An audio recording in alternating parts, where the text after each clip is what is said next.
Hey, I've been hearing a lot about index funds lately. What exactly are they?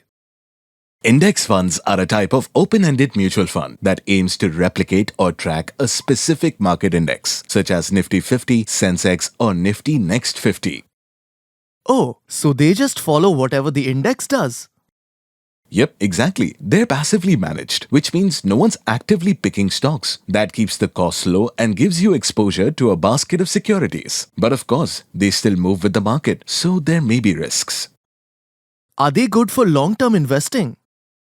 Yes, they may be suitable for long-term investors who prefer a simple, passive approach.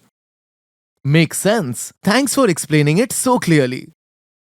Anytime, feel free to reach out if anything else comes up.